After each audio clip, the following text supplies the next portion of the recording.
and welcome to the Midday News. I am Kayode Adebayo. The Independent National Electoral Commission has released the final list of presidential and National Assembly candidates of all the political parties contesting the February 25 general elections. The publication of the final list of candidates for national elections was pursuant to Section 32, subsection 1 of the Electoral Act 2022 and Item 8 of the timetable and schedule of activities for the 2023 general elections. The publication of the full names and addresses of all nominated candidates followed the conduct of primaries and completion of the nomination exercise by political parties. It was also sequel to the display of the personal particulars of all nominated candidates in their constituencies nationwide, as provided by Section 29, subsection 3 of the Electoral Act. The list published contains the names of candidates validly nominated for national elections at the close of the party's primaries and the period earmarked for withdrawal and substitution of candidates. In another development, the Independent National Electoral Commission has disclosed that the youth population constitutes the greatest number of registered voters for the 2023 general elections in Nigeria. Speaking at a workshop organized by INEC in Oka, Anambra State, with the theme Sooner Engagement with Youth-Focused Groups Ahead of the 2023 General Elections, the National Commissioner Information and Voter Education Committee, Festus Okoye, explained that analysis of registered voters from June 28, 2021 to July 31, 2022 by INEC indicates dominance of young voters, stressing that the youth have numerical potentials to drive the electoral process to decide election contest. Okoye noted that Nigeria is a country with a growing youth population of more than 9.5 million Nigerians who completed their registration process. 7.28 million, or 76% of new registrants who are within 18 to 34 years of age, are young people. Speaking further, he said the youth constitute 51% of 84 million Nigerians who registered for 2019 general elections, as they constitute a critical mass whose participation in public life vis-a-vis electoral space cannot be ignored. Okoye pointed out that since the demography of Nigeria has changed and youth constitute a formidable block of the demography, politically engaged and conscious youth must assist others with lax disposition to national issues to become more focused.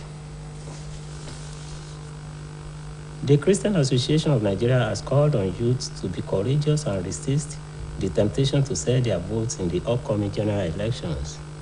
The Secretary General, Kan Youth Wing FCT Chapter, Mr. Joseph Daramola, made the call at a mega youth conference in Abuja. He said Nigerian youths were battered psychologically and emotionally, hence they are itching to do the right things amidst the fear of unknown. He said Daramola said that every political party had the right to choose whoever they wanted as running mates, same faith or not. He expressed optimism that INEC had assured that all votes will count. Therefore, people should get their PVCs and cast their vote for whoever they feel will move Nigeria forward. Also speaking, the chairman of Kan Youth Wing FCT Chapter, Mr. Chike Egulom, said Kan was against any offer of inducement just to gain their support, adding that the organization was impartial and objective. Egulom stated that politics was not dirty, as many people have tagged it, if people with good heart participated.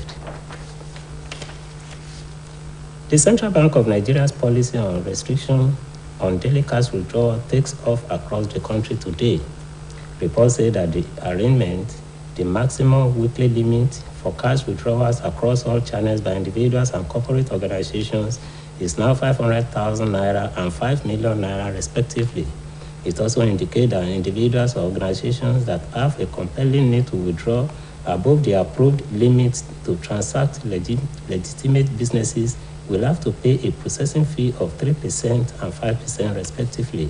The information, which include valid means of identification of the payee, bank verification number of the payee, tax identification number of both the payee and the payer, approval in writing by the managing director or chief executive officer of the financial institution authorizing withdrawal, are to be obtained by financial institutions.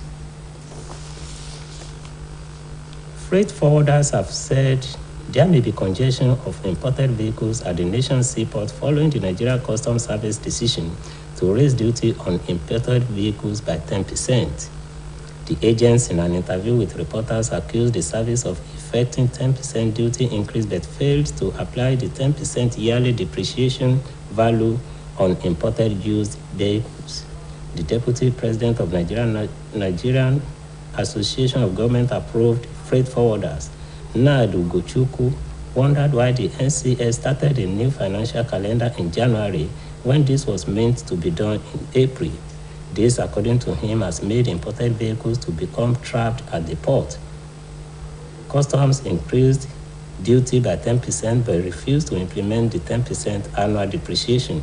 Reacting to the development, the National Public Relations Officer, Nigerian Customs Service, Timi Bumudi, said the development was based on government fiscal policy on age limit, noting that nothing has changed fundamentally. And now to sports. Newly promoted Midday Insurance of Benin has returned to top flight league in grand style.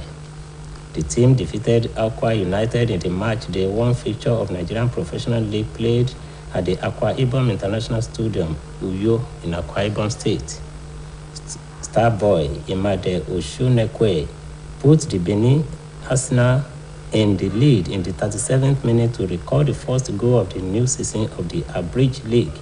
The hosts, the promised keepers, threw everything at their visitors to level score, but to no avail, as the Benin-based team frustrated their host attempt to equalize. Insurance Ismail Sheriki extended their lead to make it 2 from a close range in the 43 minutes after Akwa United's goalkeeper, God-gift Elkanah, failed to handle the ball. Midday Insurance now tops the Pool A of the 23 NPFL table, as other fixtures of the group are yet to be played. Meanwhile, in the match day 2 fixtures of the NPFL, Insurance will play host to Plateau United in Benin, while Akwa United will visit Enyimba Football Club of Aba in an away fixture. Now to the foreign scene. At least 21 people were killed and 49 others injured when a bus heading for the Kenyan capital Nairobi crashed shortly after crossing the border from Uganda. Ugandan Regional Police spokesman Rogers Taitika told reporters that most of those killed were of Kenyan nationality and 8 Ugandans were killed. According to Taitika, the bus was traveling from the eastern Ugandan city of Mbale to Nairobi and crashed in the Kenyan town of Lawakaka, just across the border from a Ugandan town. Taitika said that the driver had apparently lost control, sending the vehicle veering off the road.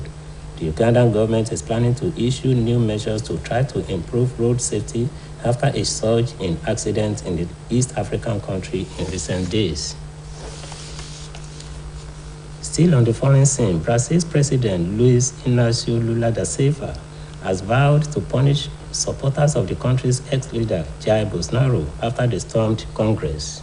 Supporters of the ousted far-right leader also stormed the Supreme Court and surrounded the presidential palace, but police regained control of the buildings in the capital, Brasilia, after hours of clashes.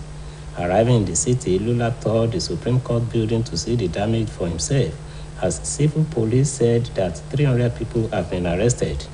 Mr. Bolsonaro has repeatedly refused to accept that he lost October's election and last week left the country instead of taking part in inaugural ceremonies, which would have seen him hand over the iconic presidential chair.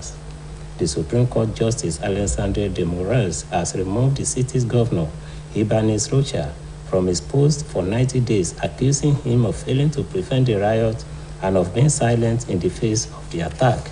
Justice Minister Flavio Dino said some 40 buses which had been used to transport protesters to the capital had been seized, and he called the invasion an absurd attempt to impose the protesters' will by force. Indian authorities have evacuated hundreds of people from their homes in the Himalayan town of Jojmat in northern Uttarakhand after buildings in the area popular with pilgrims and tourists developed cracks due to shifting soil. Officials belonging to the National Disaster Response Force and border security forces have been rushed to Joshimath, a town of approximately 25,000 people, to assess the situation and help with the evacuation. According to government officials, cracks have been reported in more than 600 houses in Joshimath, prompting authorities to move residents to safer locations, including hotels and guest houses. The cause of the apparent subsidence was unclear. Residents blamed the building of a major road to improve access to religious sites and the Chinese border area, as well as the building of tunnels for a nearby hydroelectric project. Meanwhile, the evacuation process is underway, and a team of scientists from different institutes have been trying to know the cause and how to contain the situation. And that ends the midday news on Osbc TV. Please join us at 3 o'clock for the state news. Good afternoon.